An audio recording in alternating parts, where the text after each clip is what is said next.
Chinabate barruun keessuni aebbifamu aebbifamu aebbifamu. Inni chinabate barruun keessuni aebbifamu aebbifamu aebbifamu. Maqaa Waaqayyoo ka ulfaate haa ta'u oduma gara sagalee Waaqayyoo isa guyyaadhaan deemne akkuma beekamu sagantaa keenyaa isa guyyaa Sanbata guddaa sa'aatii 10 walakkaa jalqabnee akka 12 walakkaa waliin waaqeffannaa akkasuma immoo Baabil Istiidii qo'annaa qabna. Monday to Tuesday sa'aatii 5 walakkaa aga 6 walakkaa Saturday illee sa'aatii 5 aga 7 yeroo kadhannaa qabna. Gooftaan nu waliin jira. Kanaaf namni dandeettan waliin kadhannaa kanarratti koottaa isin jettu waldaan akkasumaan immoo gara sagantaadhaa itti deemna. Efesoon boqonnaa 6 lakkoofsa 10 irraa kaasee haga 20 isinii dubbisa. Maqaa Gooftaa Yesuus Kiristoosiin hin dubbisa akkana. Kanaa achi Gooftatti humna isaa isa hangoo qabeessatti jabaadhaa. Haxxummaa seexanaatiin mormuu akka dandeessanitti mi'a lolaa isa kan Waaqayyoo guutummatti hidhadhaa. Nuyi namoota foon uffatan wajjin wal'aansoo wal qabnaa miti. Garuu humnoota aboo qabaniif gooftummaa qaban warra bantii Waaqaa keessa biyya lafaa isa dukkana keessa jiru kan seeratan macaa hafuurota hamminaa warra bantii Waaqaa keessa jiraatan wajjin wal'aansoo wal qabna. Kanaaf guyyaa hamaa sanitti mormitanii ittiin qabuuf mi'a guutummatti hidhattan seenaanis loltoota dhaabachuu akka dandeessanitti mi'a lolaa isa kan Waaqayyoo fudhadhaa. Egaa akka nama sabbataan hidhatutti dhugaadhaan mudhii keessan jabeeffadhaa. Qajeelummaa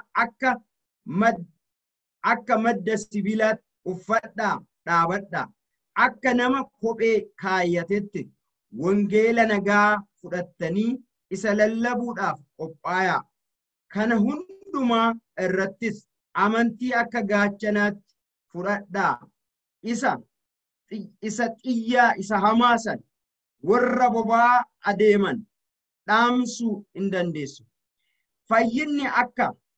Fayyinni akka gonfoo sibiilaatitti sagalee Waaqayyoos akka billaatitti hafuura qulqulluu biraa fudhadhaa. Kadhataa himata keessaa hundumaa keessatti yeroo hundumaa hafuuraan geggeeffamaati kadhadhaa. Egaa kadhachuutti dammaqaa obsaan itti jabaadhaa. Warra Waaqayyoof qulqullaan hundumaafis kadhadhaa. Ani immoo dhoksaa wangeelaa ija jabina beeksisuudhaaf yommuu afaan saaqadhu dubbiin akka anaaf kennamutti anaaf kadhadhaa. Akka dubbachuun anaaf ta'utti ija jabina akka dubbadhu anaaf kadhadhaa. Ani funyoo sibiilaatiin lafa hidhametti iyyuu wangeela isa lallabuudhaaf Kiristoos afaan ta'ee ergameen jira jedha Phaawulos. Gooftaa galanni isaaf haa ta'u. Sagalee kana yoo dubbisu mata duree isaa warri wangeela dhugaan qabattan yeroo hundumaa qophaa'uu qaban. Yeroo hundumaa qophaa'uu qaban. Warri wangeela dhugaan qabatan yeroo hundumaa qophaa'uu qaban. Maqaan Waaqayyoo ulfaate haa ta'u. Waa'ee qophaa'uu kana waliin ilaalla. Warri wangeela dhugaan qabatan yeroo hundumaa qophaa'uu qabdan. Qophaa'uun kun maali? Akkamitti qophoofna? Wantoota sadii waliin ilaallaa jirratti. Maalidha? Akkamitti qophaa'uu? Maaliin qophaa'uu? Maaf qophaa'u? Isa kana sadii waliin ilaalla.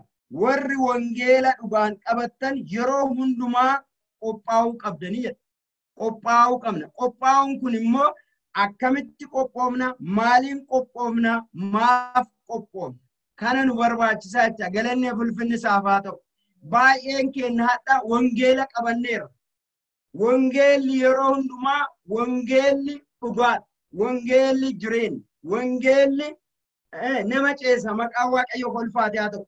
Gartuu dhugaan argite warri wangeela dhugaan qabatan yeroo hundumaa maali qophaa'uu qabna. Maali qophaa'uun kun akkamitti akka tokkoffaa maal jedhee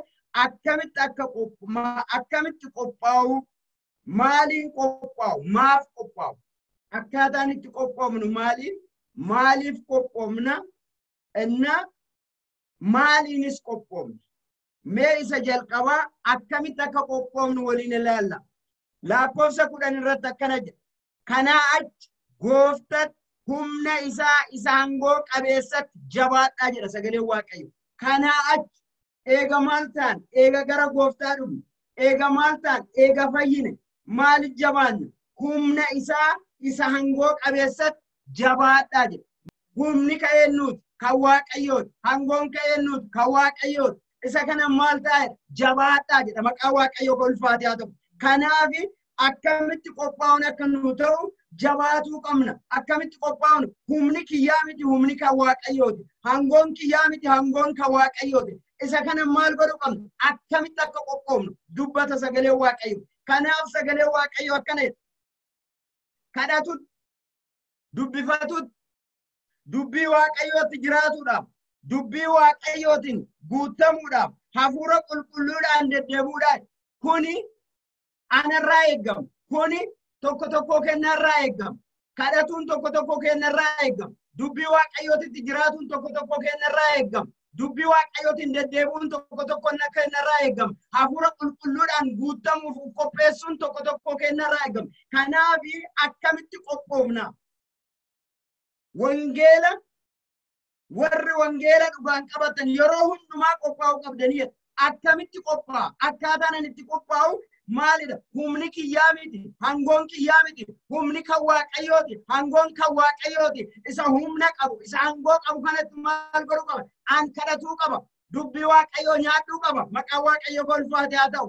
Innaa isa bichaa miti. Dubbii Waaqayyootiin immoo maal godhuu qaba? Jiraadhuu qaba. Hafuura qulqulluudhaan maal ta'uu qaba? Isa akkana keessa jiru geggeeffamuu qaba. Kan akkaataa kooti. Kuni akkaataa warra wangeela dhugaaf qabatanii maal godhe itti qophaan isaanirraa eegamu. Humni kan Waaqayyooti. Hangoon kan Waaqayyooti. Kan hundaa danda'u Waaqayyo. Kanaaf sagalee Waaqayyoo maal jedha? Kanaa achi jedha lakkoofsa gooftatti humna isaa isaangoo qabeessatti jabaadha. Jabaatuuf kana na barbaachisa. Jabaatuuf sagalee Waaqayyoo dubbisuu na barbaachisa. Jabaatuuf kadhatuu na barbaachisa. Jabaatuuf sagalee Waaqayyootiin deddeebuu na barbaachisa. Jabaatuuf hafuura qulqulluudhaan akka geggeeffamu yeroo hundumaa hafuura qulqulluu gara koo uf dhiyeessu Waaqayyoo nafatti jibuu na barbaachisa. Maqaa Waaqayyoo kolfaate haa ta'u. Galanni ulfinni isaaf haa ta'u. Mee fakkeenya tokko isinitti hima. Loltuun tokko mootummaa humna qaba. Mootummaa hangoo qaba. Loltuun kun maal godha? Mootummaa kanarraa maal argata? Warii argata. Loltuun kun maal argata? Mootummaa kanarraa maal argata? Mootummaan kun waan isaaf barbaachisu hundumaa isaaf godha. Waan isaaf ta'u hundumaaf isaaf godha. Maal waan eegu? Ufillee eegaa mootummichallee eegaacha. Kanaaf waan isa barbaachisu godhaaf mootummaan sun maal qaba? Hangoo qaba, humna qaba, hundaa danda'a waan ta'eef. Gaafa kan maal godha? Wattaaddartichi kun maal godha? Gadi bu'ee isa san maal godha? Irraa nyaata. Nyaatuu bichaa miti be exersaayisii hojjeta. Uf shaakala, uf qopheessa. Maqaa Waaqayyoo kolfaatee ta'u odoo uf hin qopheessin, odoo hin shaakalin wanti ati biddu tokko illee hin jiru. Garuu maal godha? Isa hangoo qabu, isa humna qabu, isa sanirraa as fudhatee maal godha? Ufii isaati isa kanaan uf shaakala, isa kanaan uf qopheessa, isa kanaan deddeebi'a. Maaliif? Qaamni isaa akka isaaf ta'utti boru gara biraatitti yoo deeme argitee odoo waa nyaati waa godhuu hin dandeettu. Isa nyaatte san immoo odoo qaama keenoo isin immoo ol makaatee fiiguu hin dandeettu. Kanaaf shaakaluu bichaa miti be sagalee Waaqayyoo maal jedha? Ka biraa tireenii godhanis, ka biraa nyaachisa innis, kabraa qopheessanis maqaa waaqayyo golfaate haa ta'u. Isa eenyu godhe hangoo ka qabu humna ka qabu sanirraa waan fuudhe kanaaf maal godhe kabraa jalatti ijaaraa deema. Kanaaf sagalee waaqayyo hangoo kan waaqayyooti nu. Hangoon kan isaati. Humni kan isaati. Isa kanatti jabaatu maal godhe nullee nyaatuu qabna sagalee waaqayyo. Nullee kadhachuu qabna exersaayisiin kenna kana maqaa waaqayyo golfaate haa ta'u. Nullee sagalicha sanii ajaja nu kenname saniin immoo jiraatuu qabna. Ajaja gubbaa gad dhufe saniin jiraatuu qabna. Wangeelatti jiraatuu qabna. Wangeelaan deddeebi'uu qabna. Gaafsan maal taata? Hafuurri qulqulluun keessa kee dhufa. Eenyurraa? Isa humna qaburraa? Eenyurraa? Isa hangoo qaburraa gara kee dhufa. Achiin booda maal goota? Isa kanaan shaakalta. Isa kanaan deddeebita. Maqaa waaqayyo golfaate haa ta'u. Galanne ulfinni isaaf haa ta'u. Eega san jedhe lakkoofsa 18 irra dhaqa. Akkana jedha. Kadhataa fi mata achumarratti kadhataa fi mata keessaa hundumaa keessatti yeroo hundumaa hafuuraan geggeeffamaati kadhadhaa jedha. Shaakeluudha kun. Isa nu kenname san, isa hangoo qabu san, isa humna qabu san, isa gara keenya erge san, isa kana qabna waan ta'eef kanaan maal godhuu qabna shaakaluu qabna. Kadhataa fi mata keessaa hundumaa keessatti yeroo hundumaa hafuuraan geggeeffamaati kadhadhaa. Eegaa kadhachuutti dammaqaa obsaan itti jabaadhaa. Warra waaqayyoof qulqullaan hundumaaf kadhadhaa. Uffichaaf miti be. Wotaaddarchi uffichaaf hin qopheessineef. Warra isa jala jirullee kabraallee qopheessa hin shaakalchiisa. Atillee maal goota ree? Warra waaqayyoo hundumaaf kadhadhaa jedha maqaan waaqayyo golfaate haa ta'u. Ani immoo jedha. Ani immoo dhoksaa wangeelaa ija jabinnaan beeksisuudhaaf yommuu afaan saaqadhu dubbii akka anaaf kennamu anaaf kadhadhaa jedha. Warra waaqayyootiif maal ta'an wangeelaaf deemaniifis kadhadhaa. Anammoo isa waa'ee Kiristoosii baay'eefis anaaf kadhadhaa. Maal akka hin taaneef akka gufuu hin taaneef maal akka hin taane akka karaa qajeelaa dhaabadhee wangeela dabarsuuf naaf kadhadhaa jedha Phaawulos. Maqaan waaqayyo golfaate haa ta'u. Phaawulos bee waan baay'ee nuuf ta'e. Macaafa kana keessatti yoo ilaalle macaafa kana baay'inaan ergamoota irraa kaasee haga filmoota kan inni barreesse. Kanaaf anummaafuu kadhadhaa jedha. Yommuu namaaf hodhaafatu, yommuu waa'ee wangeelaa dubbatu, yommuu waa'ee wangeelaa lallabu akka karaa irraa, akka kiyyatti hin darre, akka irraa hin dhibne naaf kadhadhaa jedha. Akkasuma jecha maaliif tokkummaan keenya tokkonu qaama tokko waan taaneef kan itti waamamne tokkicha waan ta'eef kanaaf anaafis kadhadhaa warra maqaa waaqayyootiin waamaniifis illee kadhadhaa exersaayisii hojjadhaa jedha. Kaawwan illee hojjechiisaa kaawwan illee ciraa dhaabadhaa kana maqaa waaqayyo golfaate haa ta'e. Akkamitti akka qophaa'u nuu qabnu akkana uf qopheessine.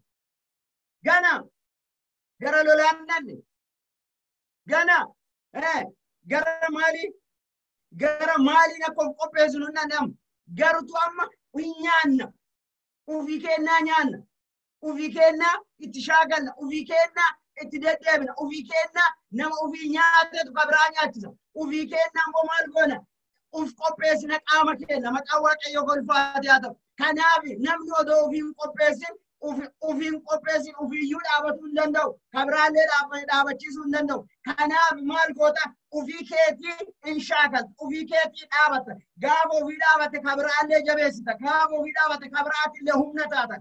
Gaafa kabraatillee gaachana taata. Maqaan waaqayyo golfaate. Kanaaf akkasitti maal godha jedha. Akkamitti qophaa'uu qabna akkanatti sagalee waaqayyo nyaatu kadhatu.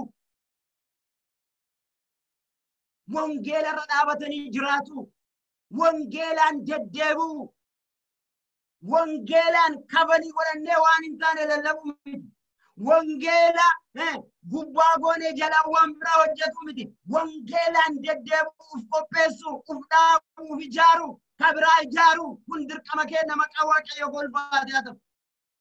Asirratti bee fakkeenya nuuf anaaf kadhadhaa jedhe Phaawulos. Saba kanatti yoo asitti iddoo kanatti yoo dubbatu anaaf kadhadhaa jedhe.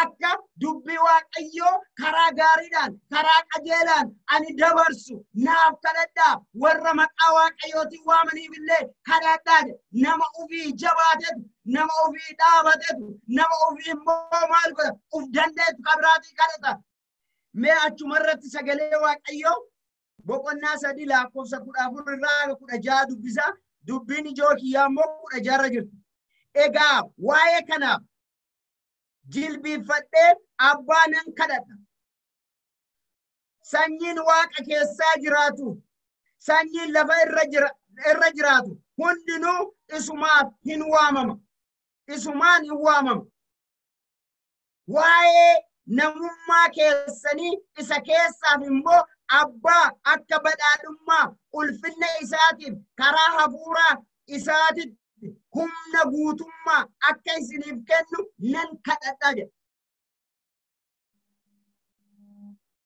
humna guutummaa hangoo guutummaa mana waaqayyoo keessa qixxuun hin jiru mana waaqayyoo keessa laafaan hin jiru mana waaqayyoo keessa dadhabaan hin jiru mana waaqayyoo keessa kawul harkaadhee hin jiru kanaaf maal isinii kadhadhaa humna ka qabu abbaa biraa hangoo ka qabu isa biraa isiniif nan kadhadhaa maqaa waaqayyoo kolfaatee haa ta'u waaqayyoon humni isaatiif hangoon isaa anaaf isaa kennuuf gaafa anaaf atuuf qopheessine limitii hin ta'u akkuma ati kadhattetti sii kenna waaqayyo akkuma ati gaafattetti sii kenna waaqayyo nama biraa mee hagana kennaaf jedhee irraa hambifatu mala nama biraa mee tana kenneef ilaale jedhee hambifatu mala waaqayyo akkasii miti waaqayyo warra barbaadane waaqayyo warra isatti fiiganiif waaqayyo warra maqaa isaatti waamaniif waaqayyo yeroo hundumaa waaqa dhiyooti malee waaqa fagooti miti kanaaf humna isaa hangoo isaa kana argatuuf jilbiiffatuu qabna kana argatuuf isarra deemuu qabna kana argatuuf isaan deddeebuu qabna kana argatuuf immoo hafuura waaqayyootiin geggeeffamuu qabna maqaa waaqayyo kolfaatee haa ta'u galannee ulfinne waaqaaf haa ta'u kanaaf akkaataan itti qophoofnu akkaataa kana guutuu argatta obboleessa koo obboleettii koo dhidhuu gaafatteeti miti guutuu yoo gaafatte waaqayyo guutuu sii kenna hadda sii kennee miti boru sii kenne jedhee waan namatti hin lakkaa'u waaqayyoon kenna waaqa garaa namaa oo'u waan ta'eef waaqa gaarii waan ta'eef gaarummaan akka waaqayyo waan hin jirreef waaqayyo yeroo hundumaa yeroo ati isa jalatti jilbiiffatte yeroo hundumaa yeroo ati maqaa isaa waamatte yeroo hundumaa yeroo ati dubbii isaa irra dhaabatte yeroo hundumaa yeroo ati dubbii isaatiin deddeebite waaqayyo akka kennaa isaatitti badhaasee sii kenna maqaa waaqayyo kolfaatee haa ta'u kanaaf asirratti maal jedha sagalee waaqayyo waa'ee namummaa keessanii isa keessaaf immoo abbaa akka badhaadhummaa ulfinna isaanitti karaa hafuuraa isaanitti humna guutummaa akka isiniif kennu nan kadhadha karaa eenyu karaa hafuura isaa humna guutummaa akka isiniif kennu maqaa waaqayyo kolfaatee haa ta'u kanaaf maal goonaree anaafati waaqa kadhatuu qabna anaafati sagalee isaatiin deddeebuu qabna anaafati ilalaan eenyurraa argan humna isarraa argan hangoo isarraa argan maqaa waaqayyo kolfaatee haa ta'u hangoo biyya lafaa ittiin biyyi lafaa cimcim jettuu miti humna biyyi lafaa isin amma mudhattee boruu dhaamtuu miti humni kan waaqayyo kan bara baraati hangoon waaqayyo kan bara baraati kana argatuuf immoo anaafati shaakaluu qabna kana argatuuf immoo anaafati daandii isarra deemuu qabna kana argatuuf immoo jecha isaatiin deddeebuu qabna jecha isaatiin nagaduuf waan qabu yeroo hin mudhataa hin qabamtu yeroo waan mudhate sitti fakkaataati garuu duwwaadha waaqayyo maqaan isaa ka ulfaatee haa ta'u galanne ulfinni isaaf haa ta'u Yesuus gooftaadha inni lammaffaa immoo maaliin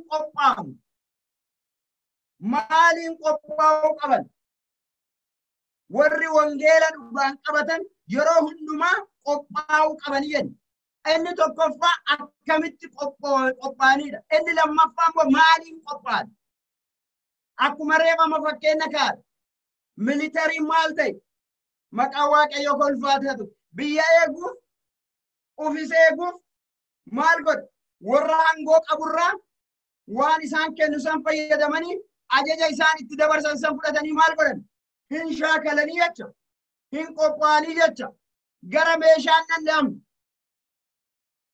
gara hidhata meeshaan danda'e yookiin gara waan itti lolan yookiin gara eenyu lolanii danda'e gara meeshichaa danda'e gara eenyuun wal loluu edanii danda'e mooticharraa warra hangoo qabanraa waan qaban san fudhatanii maal godhan isa sanii nuuf qopheessan qaama isaanii exercise hojjetan kabiraa immoo hin barsiisan maal godhan wal jajjabeessan maqaa waaqayyo kolfaate haa ta'u hin nyaatanii jecha nus wangeela nyaatuu qabna hin kadhatanii jecha nus maal godhuu qabna isaan yoo kadhatu jechuun isaan exercise hojjetan anaaf isin immoo maal goona anaaf isin immoo hin kadhanna kun exercise dha ajaja isaaniitiin jiraatan isaan nullee jecha waaqayyootiin jiraanna akka sagalee waaqayyootti deddeebina hafuuraan geggeeffamu isaan maaliin geggeeffamu ajaja warra hangoo qabuutiin ajaja warra biyya bulchaniin ajaja moototaa saniin maal godhan humna isaanii sanii waan jedhan san karaa sana deemanii jechuudha anaafati immoo maal goona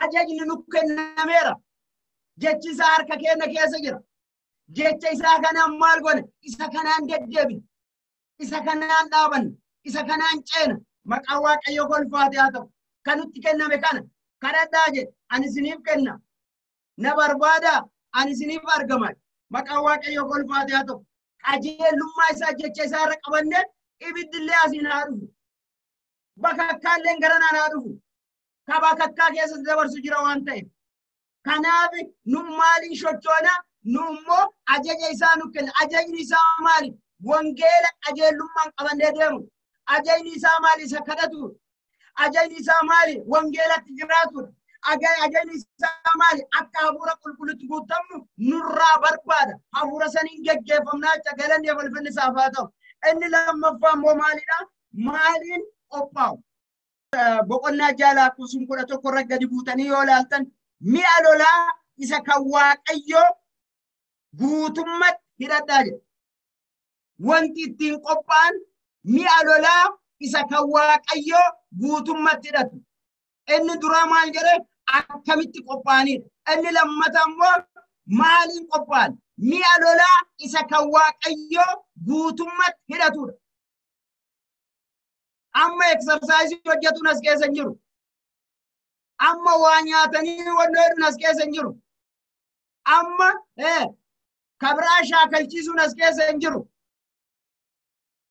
amma maalidha mi'a lolaa isa kan waaqayyoo guutummatti hidhatudha miini lolaa kun maali kanaaf isinii kenname kan mootota kan warra militariitti kenname gariin misaayilii ta'a gariin matarayyasii ta'a gariin shugguxii ta'a baay'ee isaa beekeetuun dubbadhu maqaa waaqayyo kolfaate haa ta'u wantoota gargaraa baay'eetu jira mi'a lolaa isa kan waaqayyootiin maal ta'a jedha sagalee waaqayyoo mi'a lolaa isa kan waaqayyootiin guutummatti hidhadhaa jedha amma hidhannoo nama barbaachisa already qaamni isaanii nyaateera exercise hojjetaniiran kabiraalee tireenii godhaniiran maqaa waaqayyo kolfaate haa ta'u amma maal godha mi'a lolaa isa kan waaqayyootiin guutummatti hidhatan anaafati maal hidhannere kadhanneerra dubbifanneerra sagalee waaqayyootiin deddeebineerra hafuura qulqulluu gaafanneerra hafuurri qulqulluun gara keenya dhufeera amma mi'a lolaa isa kan waaqayyootiin isaan misaayiliin baan isaan matarayyasiin baan isaan niwukilariin baan isaan shugguxiin wantoota gargaraatiin baan anaafati maaliin baanare maqaa waaqayyo kolfaate haa ta'u akkana jedha sagalee waaqayyo lakkoofsa 14 irra gallettanii yoo biftan akkana egaa jedha akka nama sabbataan hidhatuutitti dhugaadhaan mudhii keessan jabeeffadhaa qajeelummaa akka madaa sibiilaatti uffadhaa dhaabadhaa akka nama kophee kaayyatetti wangeela nagaa fudhatanii isa lallabuudhaaf qophaayaa kana hundumaa irrattis amantii akka gaachanaa fudhaa. Isa xiyyaa isa hamaasan warra boba'aa adeeman dhaamsuu hin dandeessu. Fayyinna akka gonfoo sibiilaatti sagalee Waaqayyoos akka billaatti hafuura qulqulluu biraa fudhadhaa jira. Maqaan Waaqayyo golfaatee haa ta'u. Amma maalidha kuni? Mi'a lolaa maalii qophoofne jedhe? Mi'a lolaa isa kan Waaqayyootiin hidhatudha. Isa sanidha naacha. Isaan mi'a lolaa warri argitanii hangoo qaban, humna qaban, wotaadara isaa kan isaan eegu biyya eegusan maal godhan? Isaan qopheessaniiran dura. Isaan shaakalchiisaniiran dura. Isaan nyaachisaniiran dura. Isaan exersaayisii hojjechiisaniiran dura. Kanaaf anaafatillee maal godhaa turre? Kadhataa turre. Wangeela nyaataa turre sagalee Waaqayyoo. Isa saniin immoo maal godha? Jiraataa turre. Isa saniin immoo maal godha? Hafuura qulqulluudhaan geggeeffamaa turre. Amma immoo maal godha? Maal godha? Maaliin qophoofne? Meeshaa waraanaa kenna kana maqaan Waaqayyo golfaatee haa ta'u. Achirra teessanii yoo ilaaltan dhugaadhaan.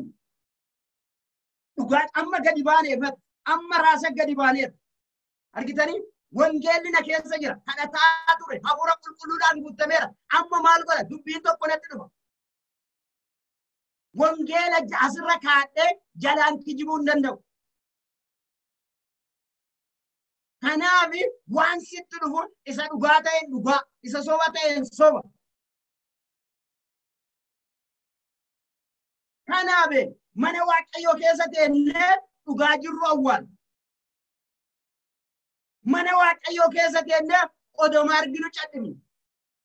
Mana Waaqayyoo keessa teennee odoma dhugaa been odoma arginu cadhimne. Gariin hin cadhimne. Gariin immoo dubbatuu dinnee. Gariin immoo sodaannee. Ka sodaatan Waaqa qofa. Argitaa Waaqayyo gaafa anaaf si gara ofiititti nu waame. Ofiillee fayyifnee biyya lafaa kan akka fayyifnu. Ka fayyifnuuni lolaanii miti. Ka fayyifnuuni ajjeesuuni miti. Ka fayyifnuun buqqisuuni miti. Ka fayyifnuun jaalalaan. Ka fayyifnuun dhugaan. Ka fayyifnuun immoo maalidhaan? Wangeela dhugaa itti dabarsinee dhugaa irra dhaabannee fayyifna malee fayyuu hin danda'u biyyatti lafaa. Yoo ati irraa dheessitee nuti biyya lafaa kana fayyisuu danda'a. Yoo ati isaan irraa fagaatee nuti biyya lafaa kana ofitti as gara Waaqayyo dhiyeessu. Waaqayyo bee yommuu si waame obboleessa koo obboleettii koo saba Waaqayyo. Waaqayyo yommuu si waame Gooftaa Yesuus Kiristoos gara biyya lafaa kan dhufe anaaf akka keetii kan akka Waaqayyo wal qonnaman dildila ta'eera. Waaqayyo yommuu san anwaan haadha immoo inni hin jiru iddoo kana ka akka Gooftaa Yesuus Kiristoos dildila ta'ee kaa'ame ana. Faana buutuu isaatu waan taane. Maqaan Gooftaa ka ulfaatee haa ta'u. Kanaaf dhugaa irra dhaabata. Dhugaa jettaa jecha. Dhugaa kana jala sagalee Waaqayyoo akkamitti hidhatani? Egaa akka nama sabbataan hidhatuutitti dhugaadhaan mudhii keessan jabeeffadhaa jedha. Murtee qabda ammasitti. Yookaan hin jiraattaa, yookaan hin duutu, yookaan hin kuftaa, yookaan immoo hin ceeta. Yookaan hin haftaa, yookaan immoo hin kaata. Kanaaf dhugaa irra dhaabattee waan dhugaa san dubbatta jechuudha. Yes. Maal akka ta'e beektu? Namni yeroo hundumaa dhugaa qabate yoo dhaabatu biyyi lafaa hin jibbitu. Biyyi lafaa sin jaalatu. Garuu sitti ma obboleessa koo obboleettii koo galma geetti. Biyya lafaa waliin galma ka ga'u eenyullee hin jiru. Waaqayyo kee waliin ati galma geetti. Waaqayyo si keessa ulfinna argata. Atillee Waaqayyo si keessa ulfinna argata. Waaqayyo ulfinna ka argatu yoo ati Waaqayyoon ulfeessi. Waaqayyo immoo dhugaan deebiis hin jedha. Dhugaa akka nama mudhiin hidhatu. Kanaaf sagalee Waaqayyo Isaayyaas irratti yoo dubbatu waa'ee Gooftaa Yesuus Kiristoos beektu amalli isaatiin jedha. Amanummaan isaa amalli isaa akka nama qabattoo mudhii hidhatee amanummaan isaa immoo akka sabbataan dubartiin maali garaa hidhatte murtee akkasii qaba. Kanaaf dhugaa kanarratti maal godhe murtee qabaatu qabda jabaatu qabda dhugaan dhuga jettee dhaabatuu qabda ka jiraattuuf namaaf miti ka jiraattuuf biyya lafaati miti ka jiraattuuf isa si waame isatu si keessa ulfinna argate gaafa dhugaa kana dhosite immoo inni si keessa ulfinna argitu uuma sobaan ulfinni waaqayyoo na keessa mul'ata yoo jette dhugaa jedhe dhugaa kana immoo maali akka nama maali sabbataan mudhii isaa hidhateeritti dhugaa kanarra dhaaba Yesuus Kiristoos bee dhugaa fagoon finneebe samaa gadi muuna mitiri waliin baane Yesuus Kiristoos abbaa dhugaatu si waliin jira maaliif shaakalteertaabe eksersaayizii hojjetteertaabe qaama kee keessa maaltu jira isatu jira hafuura qulqulluudhaan guutamteertaabe si ajjeesa meeshaan harkaa bu'a Sekama jayalo hui kama meyar kita. Kanaaf dhugaarra dhaabattee dhugaa kana maal taata mudhii kee jedhame jalqaba. Practice yoo goote exercise yoo goote. Akkamitti akka dhugaa kana ibsitu waaqayyo fidee arraba kee irra qaba. Waaqila biyyatti lafaa beektu maal jedha achi gahee maal ta'a achi gahee jettee waan baay'ee mala dhoofti. Waaqayyoon kenna akkasii miti. Kanaaf sagalee waaqayyoo beeku. Waa'ee yoricha abbaan yeroo jira kanaaf hiyyaadinne maal dubbadhe jettee hiyyaadinne waaqayyo inni si waliin jiru hin qopheessa arraba kee dibee gadhiisa maqaa waaqayyo golfaatan kanaaf ati dhugaa yoo dubbatte namichi sun hiikkatee lixa dhugumatti bilisa baa dhugaanaan jedhe jedha ka hojjetu waaqayyo ati waan sirraa eeggamu meeshaan lolaa keenya maaliin qophoomna ni alolaa isa kan waaqayyo guutamutti ni alolaa isa kan waaqayyo guutumatti hidhadhaa inni hidhan maalidha eddoo deemnu hundumattu eddoo goonu hundumattu eddoo tarkaanfannu hundumattu ulfinni isaa akka nu keessaa mul'atu dhugaa irra dhaba taariyaadha si jibbuu malan taariyaadha si kolfuu malan taariyaadha maqaan taane si laatu malan maqaan kee garuu barabaraan jira galanni amalbani saafaa ta'u Macaafarra si barreessee ka gooftaan galanni abalbinin kanaaf fafakkeessinee nama biratti akkas yoo goone wanti darbin hin jiru Yesuus gooftaadha hin jiraata tana waaqa jiraata namaaf hin jiraatu kas jiraachisu waaqayyo baa'uu qabna biyya lafaa keessa baa'uu qabna een jirra marfamneerra liqinfamneerra garuu dhugaa irra dhaabannee jiraatu qabna kasi jiraachisu waaqayyo mootummaa Ameerikaatii miti Gava murtin waaqayyo irraa dhufe si dhumatte gava murtin biyya lafaa irraa dhumatte homa takka illee hin taatu maaliif isa dhalatteta daagin የተወለድነው ለዚህ ነው ጎፍታ ኢየሱስ ክርስቶስ dhalatte waan taateef murtiin kan kee isa bira jira malee murtiin kan kee biyya lafaa warra badu warra hafu warra bu'aan qabne bira jiru maqaa waaqayyo golfaatan Tuyu kagara isaan ufte isaan du'a keessa gara jireenya akka fiddu isaan hammeenya keessa gara gammachuu isaan miidhamuu keessa gara hiikamu akka fidduuf siwaame waaqayyo maqaa waaqayyo golfaatan kanaaf maqaa kanaan nagaduu hin dandeenyu achirratti kuni mi'a lolaa kennaa jedha inni lammaffaa immoo maalidha qajeelummaadha akka madda sibiilaatitti uffadhaadhaa maddaadha Ajeelummaa akka madda sibiilaatitti maal godhaadhaaf uffadhaadhaa maddaadha sibiilli maal akka ta'e beektu buleef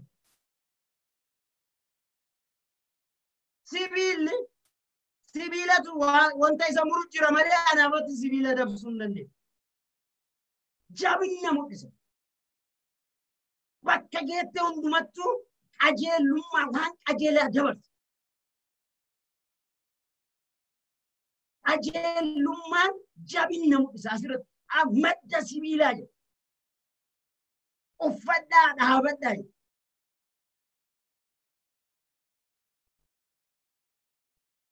namoonni bee xiyyiitii sodaaf argitanii miti xiyyiitii sodaaf akkasii xiyyiitiin sun seetee footanii sibiila ka xiyyiitii orgummaa isa jira si bira jira si keessa jira galanni balballi isaaf haa ta'u. Isarraa ka hojjetame ka akkasiisan uffattee dhaabatta. Haga fedhe gaafa isa kanaan cuqamtee ati dhaabatte wanti alaa si darbatan hundinuu siraasuu hin danda'u. Boqonnaa sin dhooru karatti sin hambisu. Isa sarra dhaabattee deemte kas ila jalqaba dubbadheera hafuura qulqulluudhaan maal godhaan akkamitti qophaan achi keessa si keessa guuteera. Akka guutamtaniif jedha Phaawulos illee keessi keessan akka guutamuuf hafuura qulqulluudhaan akka guutamuuf ani isiniif Waaqayyoon abbaa nan kadhadhaa. Gaafa isa kanaan guutamte bubbeen dhufee jira sagalee Waaqayyo. Eenyullee si raasuu jedha. Eenyullee si dabsuu hin danda'u. Eenyullee si cabsuu hin danda'u. Maqaan Waaqayyo kan ulfaate haa ta'u. Sibiilli sibiila caalu jira. Argitanii? Sibiiluma ta'ee sibiila hundaa miti. Sibiila qajeelummaan keenya gaafa isarraa dhalanne gaafa Yesuus Kiristoositti dhalanne sibiila lallaaftuu sanii miti. Sibiila dhaamtee ol garagaltuu sanii miti. Maqaan Waaqayyoo kan ulfaate haa ta'u. Sibiila yoo ati asiitti waan barbaachisan kuteeli. Kanaaf akkanallee kasi hin dabne akkanallee kan hin dabne. Maqaan Waaqayyoo kan ulfaate haa ta'u. Karaa deemtu irratti waa'ee wangeelaa waa'ee dhugaati isa kana hidhattee gaafa baatu. Benefiitiin beresaa boo haa jigu qabeenyi beresaa haa jigu horiin beresaa boo haa jissani hin bitamin. Qajeelummaa jechuun kana. Hin bitamin horiin hin gurguramin yeroo haala ta'an hin gurguramin. Qajeelummaa keessa qabatte san qabadhu dhaabadhu. Ka horii san caalu Waaqayyo siif kennu. Ulfinni Waaqayyo si keessa mul'ata. Gaafa ulfinni Waaqayyo si keessatti mul'atu immoo maal taata? Galanni ulfinni isaaf haa ta'u. Abbaa cinaa taata. Iddoo isaa teetta. Iddoo ulfinnaa galanni ulfinni isaaf haa ta'u. Isa guyyaa hadhaatiin biyyi lafaa maal taate beektu? Wangeela. Mata duree kana waan kaa'eef isinitti hima. Qabadhaa. Warri wangeela dhugaan qabattan yeroo hundumaa qophaa'uu qabdu. Yeroo hundumaa haalli mijaa'u haa qabaatu. Nama wal qixxaa'u haa qabaatu. Yeroo hundumaa baqa keessa maa jiru. Haala mijoomne keessa maa jiru. Qophaa'i. Haala san keessa maal goota? Odoo ibiddi ba'oo ati ibidda keessa saaxilitta. Akka Daani'eel ifaan beektu. Haa jiraannuufi be Waaqayyo. Haa akkasitti deddeebinuufi Waaqayyo wangeela gara keenya. Gara warra obboleessi koo yeroo kana dhufu isin luboota mana Waaqayyooti. Isin warra foomaadha. Isin warra eessaa dhufe? Warra dukkana lamxii san keessaa dhufe jireenya argattan. Kunumichaan si gaabe obboleessa koo obboleetti saba Waaqayyo. Dukkana san keessaa dhufe Waaqayyo anaaf si ifa ta'e. Maqaan gooftaa koo ifa kana baannee dammoo as jala taa'uu dandeenya ree? Hin danda'amu. Gaafa dhugaa dubbanne bee as jala teetteerta. Of dhoositeerta. Dhugaan odoo si keessa jiru ati dhugaa dhoosite. Qajeelummaan odoo keessa ati eeboo hokkoo taata. Wangeela dhugaa qabattee akkamitti hokkoo taata. Akkamitti akka eeboo caqoosanii ol garagala. Maqaan gooftaa koo ulfaate haa ta'u. Galanni kuni meeshaa waraanaa keenya.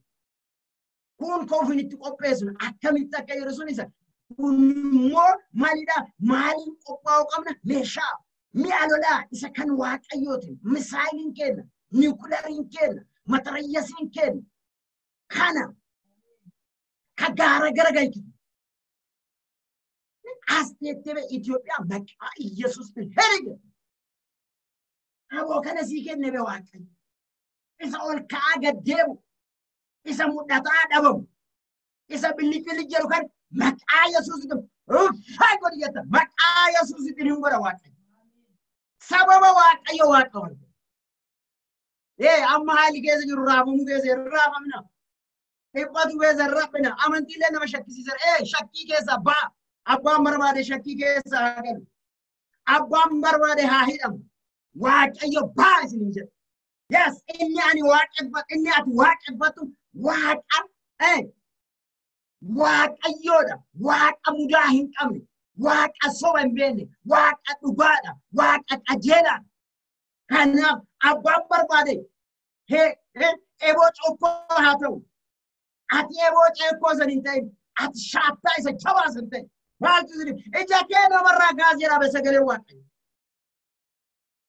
Ija kee namni nama laalu maal haa ta'u sagalee waaqayyo abaaramaadha. Kana hundumaa cuftee sagalee waaqayyoo qabattee sagalee waaqayyootiin immoo maal goote? Hin dhaabatu. Akkamiin dhaabatu? Dhugarra dhaabatu. Akkamiin dhaabatu? Qajeelummaan dhaabatu. Abbaan barbaade ati dhiqqa. Abbaan barbaade ati afaan hin beektu jira. Abbaan barbaade ati bara kana gooftaa fudhatee jiru. Waaqayyo guyyaan si waame. Guyyaan fayyinaa kee gaafa si waame. Waaqayyo isa si fayyisa sana hundumaa sii kenneera. Maqaa waaqayyo kolfaatee haa ta'u. Galannee bulfee ati daa'ima umrii hin gaafatu. Ati guddaa, ati diqqaa, ati ebalu, ati mandara kana hin jiru. Waaqayyo warri laakkoo haa taa'ee laakkoo. Obboleessa koo barri si biran darbin odoo laakkoo. Yeroon si biran darbi odoo laakkoo. Warri isa laakkaa deeman haa deeman. Ati isa keessaa baay'ee. Maqaan waaqayyo kolfaatee haa ta'u. Inni sadaffaa immoo akka jedhe sagalee waaqayyo. Wangeela nagaa. Maaf wangeela nagaa jedha beektu? Akkana akka nama kophee kaayyatetti wangeela nagaa fudhattanii isa lallabuudhaaf qophaa'aa jedha. Wangeelli nagaa. Ka nagaa dhoorge immoo nama. Wangeelli dhugaadha. Ka dhugaa awwaale immoo nama. Wangeelli qajeela. Ka qajeelummaa dabse immoo nama. Kanaaf wangeela nagaadha. የሰላም ወንጌል ወንጌል ነጋ ከዶርጋሩ ነማ አጀሉማ ረከደምሳሩ ነማ ማልጎሩዳን ኢትፈየደሙዳን ማልጎረመቱ እሰጥላ ወረደን ያጀላው አምራውጅ ከናም አትሰብረ ደርብቴ ደሙ ቀብ ጋወ ነሞተ ላልተኒን ኩፍተኒዝን እንጀት ገሩ ወንጌል ማል ጀዳ ወንጌል ማል ዱበታ ወንጌል ኩንሞ ወንጌል ነጋድ ዋየና ጃብስ በቃ አከ ኮቤ ካየዳ ደመ ቴና ኮቤ ናምኒ በሙት ገናም በነ መቃዋቀ የኮልፋደ ኮቤ ማል ራስ ዶርገበቱ ጉፉ ዳጋቲ ቡቴ አከን ጉፋኑ ማዮት ለቡቴ ኮቤ ማሲሮ ፕሮቴክት ሲወ ኮቤ ማል ራስ ዶርገበቱ ኦሬ ባየቱ ጅራ ኦሬን ገሪን ካንሰሪ ነመቃብሲ ማሊቪ ኦሬ ሀጣ ቀቡት ጅራ ኮቤ ማል ራስ ደርገ በቀጦ ራስ ደርገ ዮ ኮቤን ጎረነ ልትከሲ በቀጦ ዮ ኮቤን ጎረነ ለፋከ በረዶስ ነው ቢየከና ከነ ከሰት ገድባለ ንገሉ ቀባኒ ነው ቀባ አርጊቱ ካና ወንጌል አከ ኮቤ ድት ካየዳ ተጀሩ ዋን ቃመኬ ናፍተው ዋን ዲቤኑት ተው ዋን ንኩፍስ ዋን ጥየኑት ደርበተም ሁንዱማ ማልበር ኮቤ ዮካት ኢለ ኮቤ ሲቲማ ኮቤ ዮካት ጉፉን እንጉፈት ዳጋት ለውቡተው ማንታት ገሩ ዳጋት የውቡተ ማርቄሽ ሲራቡካ ኮቤ ዮካት ማልታ ደበት ኦሬን ሲወራ ኦሬን ገሪን ሀዳ ቀባ ሀዳ ቆሬ ባየቱ ብለንኮ بيا لفاخنا راسا قري حداقم قرين كانسرين مقبس إذا كانت لابا كان أفسق لي واقعيو وانجيل نقاد وانجيل لمداهن أبو جل مرسيتما وانجيل لطريهن أبو طريقك أبو علمنامات طريقك أبو ورا واي وانجيل أزياتوه وغاير رقابتو الملك ወንጌል ዱጋት አው ከናፍሰ ገለ ዋቀዮ ወንጌል ዱጋት ኢሳሰን አከነመ ኮቤ ካየተት ካያዳ ደማ አከማልንታን አከ ጉፉን ሲንዶር አከማልንታን አከ በቀጦን ሲንቀም አከማልንታን አከ ቆሬን ሲወራን አከማልንታን አከ ለዋከስ ሎከነት ማርወ አበኒ ሲንዶብሊ ከናፍሲ ወርዋች አበነ ባየት ጅራ ገዲባትን ይወየተ ከጮጋራ ሲንቀምሲሱ ባየት ይራል ከካንሰሪ ሲንቀምሲሱ ባየት ይራል ከጉፉ ሲንታው ባየት ይራል maqaa gooftaa Yesuus maqaa wangeelaatiin maqaa wangeelaatiin kan agad maqaa wangeelaatiin kan gubuutamu maqaa wangeelaatiin kan qoree facaasu galgala kana kan cabe haa ta'u maqaan isaa maqaa ittiin nagannu miti maqaan isaa maqaa ittiin ulfinna isaa lallamu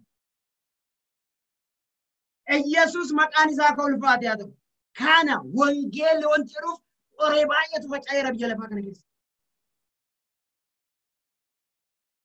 gufuu baay'eetu jira kas gufachiisu godheen akka otoo hin jedhe kas godhu karaa kanaan sitti dhufa kuni kanaa miti siin jedha kun akkasii miti siin jedha jettee hirrifattee dhaabata kanaaf kophee wanti gaafa salphaa isinitti fakkaate karaa dheeraa deemtanii beektu karaa dheeraa ammaa sitti makiinaan kan daldallee deemna malee warri wangeela dhugaa waamaman karaa dheeraa deeman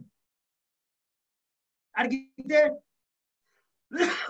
odoo lukaan ka deemaniiti nutti isaaniitu babbaqatee jira kanaaf kana jedha maqaa waaqayyoo kan ulfaate haa ta'u galannee fulfinni isaaf haa ta'u achirratti immoo bal'itee maali kana hundumaa irrattis amantii akka gaachanaatti fudhadhaa akka gaachanaatti akka xilaatti gaachana jechuun waan si kallalu wayiiti waan jala dhokattu wayiiti haadha dubbiitii hin irraanfatinaa ammallee warri wangeela dhugaan qabattan yeroo hundumaa qophaa'uu qabdan wangeela dhugaan yoo qaban isa akka gaachana amantii akka gaachana isa jalatti waan biraa hin hojjetini jechuudha amantiin keessiif gaachana isa san qabadhuu deemu hadda baay'een isa jalatti waan biraa hojjetu isa jalatti gabaa daldalu isa jalatti gabaa nagadu maqaa waaqayyoo kan ulfaatan maqaa amantii kanaan waan baay'ee hojjetu garuu obboleeyyan koo saba waaqayyoo warra waaqayyoo maqaa isaatiin waamate isinitti hima isin isa akkuma jedhame amantii akka gaachanaatti qabadha malee ittiin hin nagadina maqaa waaqayyoo kan ulfaate haa ta'u ittiin hin gurgurina ittiinis hin bitina galannee fulfinni isaaf haa ta'u yoo kabinnus yoo ka gurgurrus kan taate ulfinna waaqayyootiif waan ta'u iddoon nu dhannu amantii makkataa godhateetii miti kadhatu ulfinna waaqayyoo labsuuf yoo dhanne wama takka rakkoon qabu ulfinna waaqayyoo labsinu ulfinna waaqayyoo dubbanna argamuu waaqayyoo dubbanna hadda kasi dha'uu barbaadu hadda kasi laamshessuu barbaadu hadda ka maqaa sitti baasuu barbaadu amantii kana akka gaachanaa godhatee achi jalaa qoree facaasa achi jalaan kansarii sitti dhiisa achi jalaan gufuu akka taasisu godha maqaa Yesuusitiin addaan baafadha amantii akka gaachana karaa lamatti fayyadamu anaaf ati garuu karaan itti fayyadamu karaan tokko sunillee maalidha karaa Yesuus Kiristoos qofa galannee fulfinni isaaf haa ta'u karaa dhugaa qofa karaa qajeelummaa qofa karaa wangeelaa qofa karaa biraatiin miti nama maal godhu abiyuuzii godhu itti fayyadamu maqaa waaqayyoo godhu nama ittiin fayyisu amantii keenya akka gaachanaa kan godhan nama ittiin fayyisuuf nama ittiin baraaruuf nama ittiin gara mootummaa waaqayyoo fiduuf isa kana akka gaachanaa godhanne iddoo hundumattuu hin argamu kawaamamne warra dukkana keessa jiran dukkana keessa baasu kawaamamne warra hidhaa keessa jiru hidhaa keessa baasu kawaamamne warra gadadoo keessa baasu kan ta'an kana maalirra dhaabanne godha amantiirra dhaabanne immoo kaan ajjeesuuf kaan buqqisuuf kaan abaaruuf waaqayyo aboonaaf hin kennu hin danda'ulle abaarullee hin danda'u buqqisuullee hin danda'u ajjeesuullee hin danda'u maqaallee laatuuf hin danda'u maqaa hundumaafu kalaatu waaqayyo waan galannee fulfinni isaaf haa ta'u Yesuus gooftaan kanaaf maal goota obboleessa obboleetti koo ati kana jala dhaabattee jiraatta galannee fulfinni isaaf haa ta'u ara Yesuus gooftaadha inni biraa immoo maalidha inni itti aanee jiru waa'ee fayyinnaa dubbata waa'ee fayyinnaa jedha sagalee waaqayyo fayyinna akka gonfoo billaa sagalee waaqayyo ila akkana jedha fayyinna akka gonfoo billaati fayyinni akka gonfoo billaati. Meelaala yeroo baay'ee ooftanii matatti waa godhattu miti. Akka gonfoo sibiilaatti. Yaa maaliif mataa kana seeviisi godha? Mataa kana protectiisi godha. Yoo kuftuyyuu mataan kee homaan. Kanaaf fayyinna kana eenyurraa fayyinanu? Kiristoos irraa fayyinu. Kufuun jiraa maal uffatteerta? Gonfoo sibiilaatti uffatteerta. Kanaaf maal taata? Kuftee hin cabdu. Isatu protectiisi godha. Isatu ol si qaba. Akkasitti maal godhaa? Akka gonfoo sibiilaatti uffadhaa. Fudhadhaa. Anna maaliif yeroo baay'ee warra baay'ee oofan kun argita waan isaan gonfatanii deeman. Ema kufanii ooman ta'an. Maqaa Waaqayyoo golbaatee haa maaliif akkas jedhu beektu fayyina kana. Gara ka kufuun dhufnan. Gara ka karaa nama hambisuun dhufnan. Gara ka nama cabsuun dhufnan. Gara ka nama cabsoo doon taane gara ka nama waldhaansuu nama godhu. Waldhaanuu dhiifama. Gara ka waldhaanuu nama godhu. Gara ka jireenyaa dhufne waan ta'eef fayyinni keenya maalidha? Mudaa hin qabu. Fayyinni keenya maalidha? Jireenya waan ta'eef gara dhugaa dhufne. Kanaaf isa kanarra dhaabannee fayyina kanarra deemnu. Kan itti fayyina kun maalidha? Waan laafaa miti. Yoo kufnee yoo onnuu qaba. Yoo asiyyuu mee warra wannoo taphatu kan argitanii akka itti kufan warra futboolii taphatan kan akka isaatti kufan laala mataa isaa xaxatan hin hafnaa. Garuu kana hundumaa maaltu godhe? Isa xaxatan santu isaan olchaacha. Kanaaf ka'anaaf ati waaqeffannu fayyinni keenya inni guyyaa fayyinaatti fayyina sun kana caalu ka sibiila kana caalu maqaa Waaqayyoo golbaatee haa ta'u. Kanaaf sibiila albee maal jedha? Sibiila albee billaa homa jedhee wantoota baay'ee sibiila billaa homa sabbata wantoota cimaadha kun wanti kanneen kaa'uuf jecha kunniin maali wantoota si jabeessu wanta misaayilii addunyaa caala niwukilarii addunyaa caala isa biyyitti lafaa ittiin dhaalchisu ittiin geerartu caala maqaa Waaqayyoo golbaatee haa ta'u. Inni dhumaa maalidha? Sagalee Waaqayyoo akka billaati hafuura qulqulluu biraa fudhata. Sagalee Waaqayyoo akka billaati billaa kana sagalee Waaqayyoo Waaqayyoo iddoo biraatti akka albee qara lamaan qaraati. Garana yoo garagalchitu illee mura garana yoo garagalchitu illee mura. Maal mura? Isa ati gara kee dhufusan sirraa mura. Isa qubasitu mee ilaalama sagalchuu shunkurtii yoo murmurtan maal waan ittiin fayyadamta san siima. Akkasuma immoo albee qara lamaa qaraa jechuun gara lachuu qara waan ta'eef garanaan illee yoo dhufan ta'ee sirraa dhufu. Galanni abalbini saafaa ta'u. Kanaaf maal goota? Sagalee Waaqayyoo isa san nyaatta. Sagalee Waaqayyoo yoom nyaatte? Reef jalqabarratti akkamitti maal jedha? Akkamitti qophaa'u? Isa qophoofne santu amma nu keessa jira waan. Isa itti qophoofne san, isa nyaanne san, isa itti hafuura qulqulluudhaan guutamne santu nu keessa jira waan ta'eef sagaleen sun maal godha? Akka albee qara lamaan qaraati jedha. Akka karaa hundumaa nu keessa dhufu hundumaa zib caccam maqaa Waaqayyoo golbaata. Isa kanaan guutamaa, isa kanaan deddeebi'aa. Inni sadaffaa immoo sa'aatii kee waliin deemu maqaa Waaqayyoo golbaatee haa ta'u. Maaf qophoofna gabaabsee fixa. Tokko maal jedhe sagalee Waaqayyoo akkuma jedhe waa sadi dubbata. Ela akkana akkamitti qophaa'u? Maaliif qophaa'u? Maaliin qophaa'u? Maaf qophaa'u? Amma maaltu wanti nu qophoofnu maaliif? Maqaa Waaqayyoo golbaatee haa ta'u. Sagalee Waaqayyoo keessaa isinii dubbisa. Achumarra 6, 11, 13 dubbisa. Wanti nu qophoofnuuf jecha. Maqaa Yesuusitiin hin dubbisaa akkana.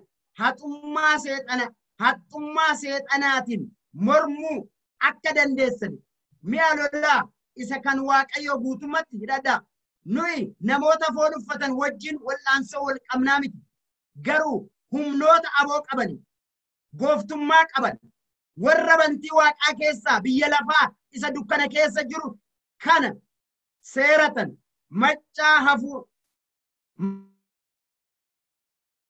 maccaa hafuurota hamminaa warra bantii Waaqaa keessa jiraatan wajjin wal'aansoo wal qabna. Kanaaf guyyaa hamaa sanitti mormiin itti qabamu mi'a guutummaa hidhattan sanittis lolat dhaabachuu akka dandeessanitti lakkoofsa 12 irra deema. Nuyi namoota foonii uffatan wajjin wal'aansoo wal qabnaa miti. Garuu humnoota aboo qaban, gooftummaa qaban, warra bantii waaqaa keessaa biyya lafaa isa dukkana keessa jiran kan seeratan macaafa hafuurota hamminaa warra bantii waaqaa keessa jiraatan wajjin wal'aansoo wal qabnaa jedha. Maqaa namoonni baay'een maal jedhu jettu? Maqaa Yesuusitiin ebaluun kun haa buqqa'u, ebaluun kun haa kufu, ebaluun kun haa kufu. Nuuqoo ebaluun dandeettu obboleessa koo obboleettii koo. Nu'u hafuurri nu hifannu, lolli nu hifannu lola dhiigaa fooniiti miti.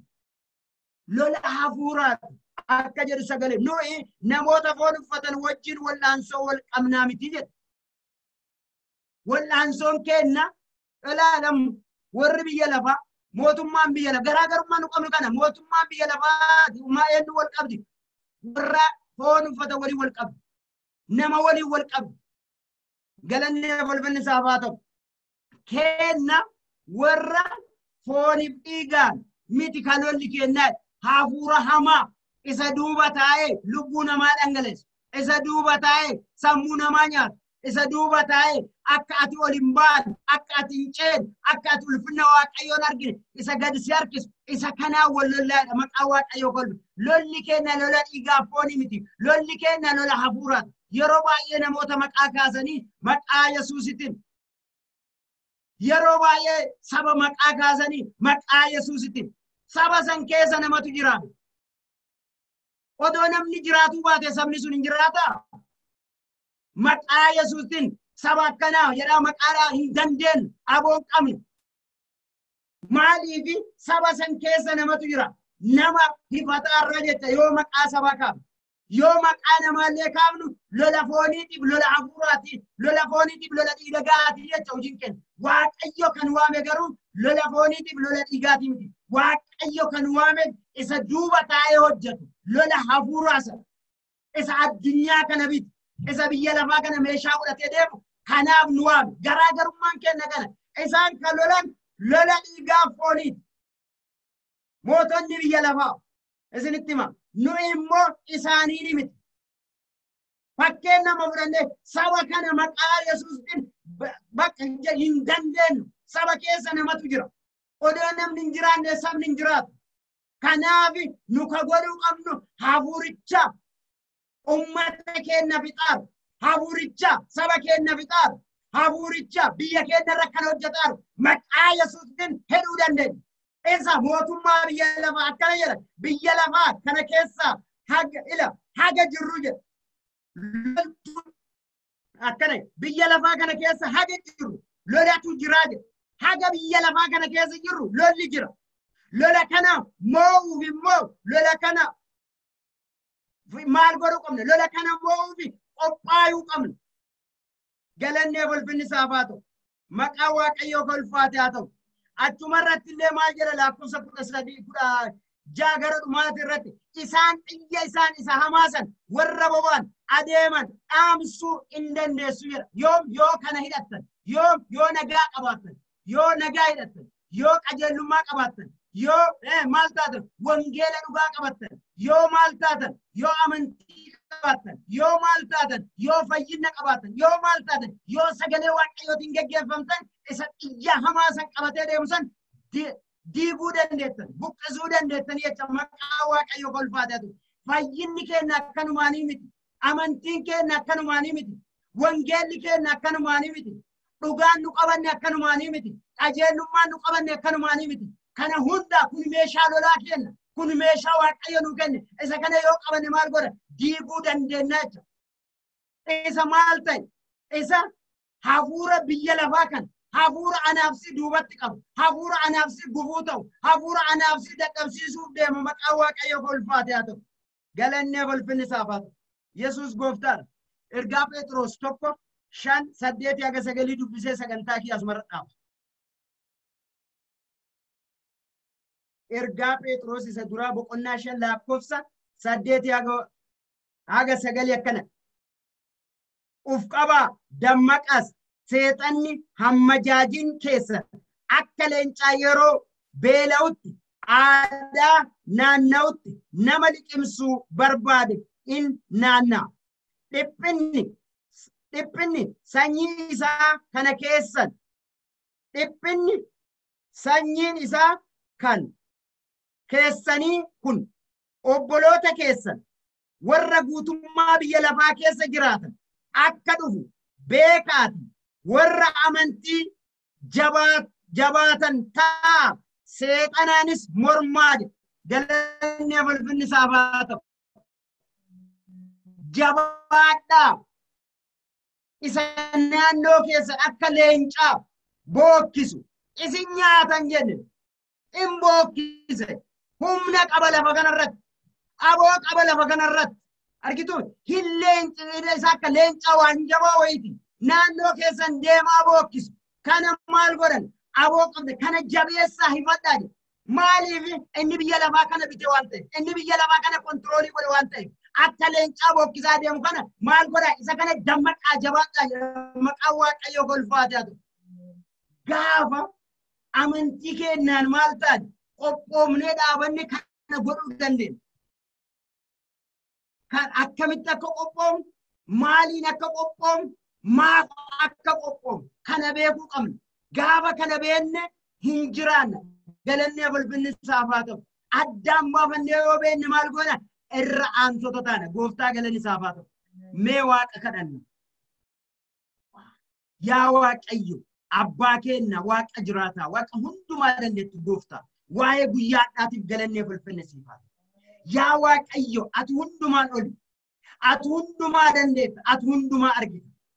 Maqaa gooftaa Yesuusiin yaa Waaqayyo sagalee mi'aa kee yaa Waaqayyo iddoo kanatti walwaliin dabarsineera walwaliin qabanneera walwaliin nyaanneera. Maqaa gooftaa Yesuusiin warra lallabe warra dhaga'e nun godhin yaa Waaqayyo warra jiraate ati nu godhi. Gooftaa galanni ulfinni siif haa ta'u. Yaa Waaqayyo isa dhageenye isa dhugaa ta'e isa yaa Waaqayyo qabee nama ceesu maqaa Yesuusiin akka jiraannu ati nu qarqaara. Yaa Waaqayyo bubbeen bubbisu nun fudhatin haalli deemu nun fudhatin wantoonni garagaraa gufuu nutti hin ta'in maqaa Yesuusiin yaa Waaqayyo akkuma sagaleen kee dubbifamu akkuma sagaleen kee jedhu wangeela nagaa akka kopheetti kaayadhaa deemaa jedhu. Inni kun maal godhate gufuu keessan isinirraa dhoorgate inni kun maal godhate qoree keessa qoree hamaa irraa isin dhoorga inni kun maal godhate akka baqattoon isin finde isin dhoorgate maqaa Yesuusiin isa kana qabannee akka deemnaatu nu qarqaara. Yaa Waaqayyo sin kadhadha dhugaa akka nama mudhii hidhateetti dhaabadhaa jette qajeelummaa akka nama madda sibiilaatitti jabeeffadhaa jette. Yaa Waaqayyo gooftaa sin kadhadha.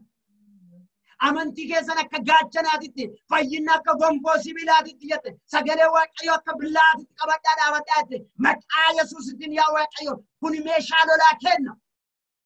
Kana beennee bubbeen barbaade haa bubbisu haalli barbaade haa dhufu ati garuu yaa Waaqayyo humna qabeessaaf aangoo qabeessa akka taate isa kana qabannee ganamaaf galgala sagalee kee nyaatu ganamaaf galgala si kadhatu ganamaaf galgala sagalee keetiin deddeebi'u ganamaaf galgala yaa Waaqayyo gooftaa hafuura qulqulluudhaan guutamu maqaa Yesuusiin anaaf saba kanaaf haa laatu. Yaa Waaqayyo isa biyyiti lafaa laattu miti isa biyyiti lafaa kennitu miti kan kee yaa Waaqayyo kan kee mudaa hin qabu kan kee yaa Waaqayyo qulqulluudha maqaa Yesuusiin nu qarqaaruun fedhaaf jaalala kee waan garaacha keenya argamteef ulfaata dhageenye waan ittiin jiraannu anaaf saba kanaaf jireenya waan ta'uuf maqaan kee ka eebbifame. Akkuma jirrutti kadhannaa dhumaatiin finna sa'aatiin kenna waan deemeef Waaqayyo isin haa eebbisu Waaqayyo isin haa eegu Waaqayyo fuula isaa isiniif haa ibsu Waaqayyo isiniif haa araaramu araarri Waaqayyo gara keessan haa dhufu Waaqayyo nagaa isiniif haa laatu. Torbaan kun torbaan nagaa torbaan mocha torbaan Waaqayyo waliin itti wal argitan isa lallabne kanaan keessa keenya deddeebine akka jiraannu Waaqayyo anas hunduma keessan waa qarqaaru. Ameen. Eebbifamaa gooftaan isin haa eebbisu.